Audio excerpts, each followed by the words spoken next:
नमस्कार। हम लोगों ने पिछले अध्याय में यह जाना कि किन किन ग्रहों को कौन कौन सी वर्णों की संज्ञा प्राप्त है। आज अध्याय संख्या 23 में हम लोग ये जानेंगे कि राजतंत्र के आधार पर ग्रहों का विभाजन। हम लोग ग्रह के गुण स्वरूप के कर्म को आगे बढ़ाते हुए आज इस विषय पर चर्चा करेंगे कि कौन कौन से ग्रह को कौन कौन सी राजतंत्र की संज्ञा प्राप्त है। आइए इसे विस्तार पूर्वक समझते हैं। सूर्य, चंद्रमा, मंगल, बुध, गुरु, शुक्र, शनि,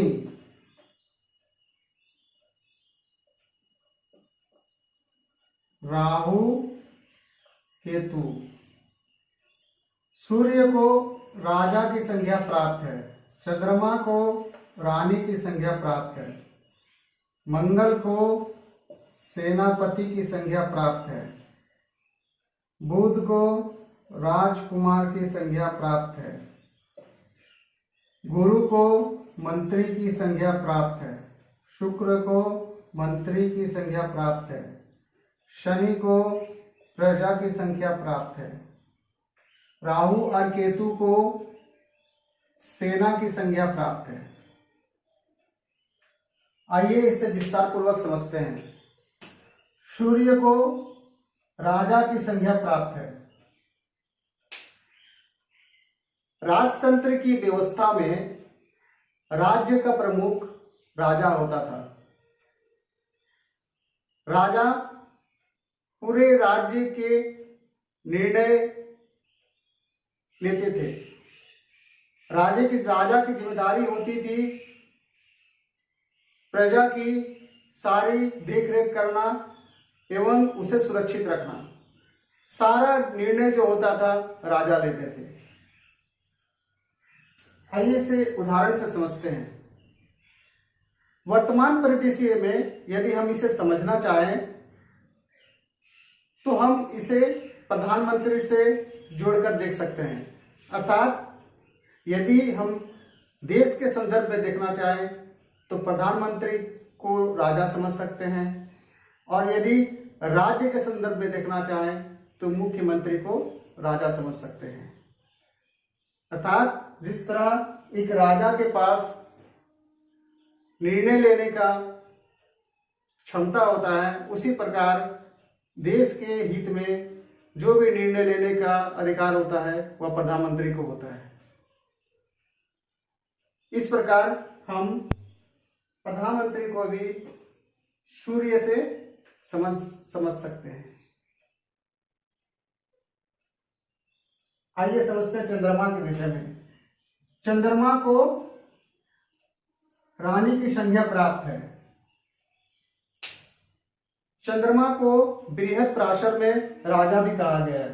बृहत्पराशर में सूर्य और चंद्रमा दोनों को ही राजा कहा गया है, परंतु कहीं कहीं इसे व्याख्या में रानी भी कहा गया है। इसलिए हम लोग भी यहाँ पर रानी का प्रयोग करेंगे। क्यों?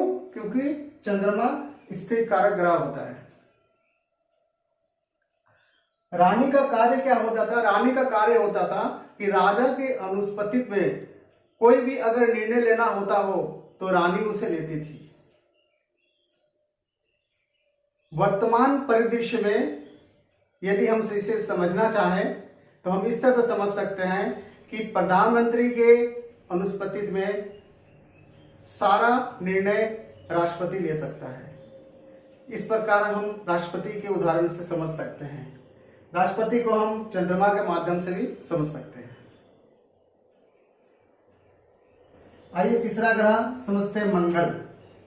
मंगल को सेनापति की संज्ञा प्राप्त है।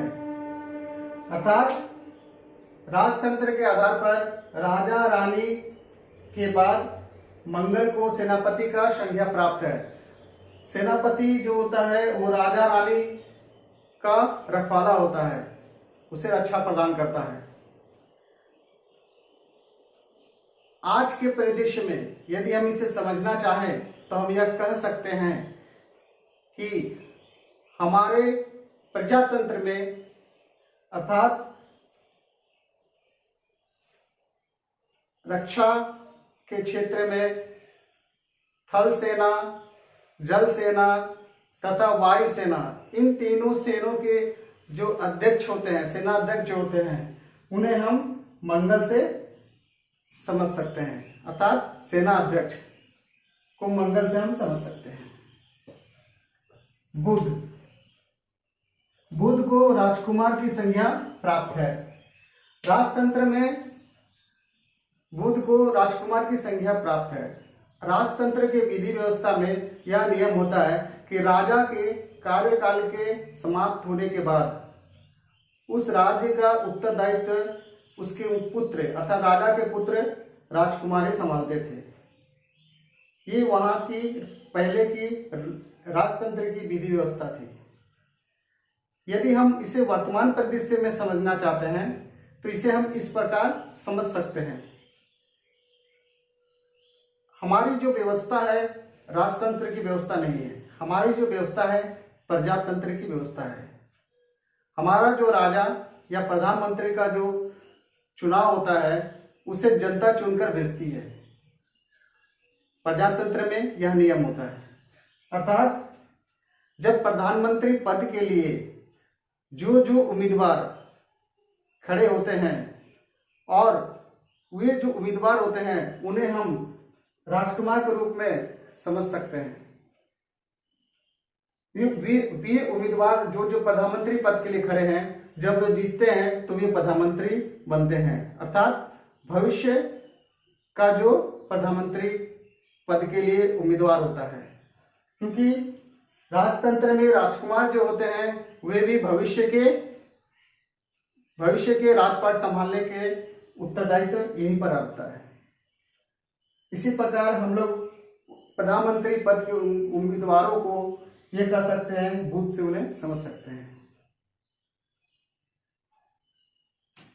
आइए समझते हैं गुरु। गुरु को मंत्री की संज्ञा प्राप्त है तथा शुक्र, शुक्र को भी मंत्री की संज्ञा प्राप्त है। गुरु और शुक्र दोनों ही मंत्री की संज्ञा प्राप्त है, परंतु दोनों में भिन्नता है। गुरु से संबंधित जो मंत्री होते थे वह राज्य के प्रजा के भलाई के लिए कार्य करते थे, जैसे तालाब खुदवाना, बाग बगीचे लगवाना, कृषि संबंधित कार्यों के लिए जल की व्यवस्था कर देना, जनता की सेवा करना, ये सारे कार्य गुरु से समझा जा सकता था। परंतु शुक्र से समझने के लिए जैसे राज्य का विस्तार करना, एक राज्य से दूसरे राज्य में मैत्री बढ़ाना इत्यादि जो मंत्री कार्य देखते थे उन्हें शुक्र से समझा जा सकता है। उदाहरण के लिए वर्तमान परिदृश्य में हम लोग इस प्रकार समझ सकते हैं। गुरु के लिए हम लोग यह कर सकते हैं कि रक्षा मंत्री, गृह मंत्री, मानव संसाधन विकास मंत्री, शिक्षा मंत्री, कृषि मंत्री इत्यादि को हम गुरु से समझ सकते हैं।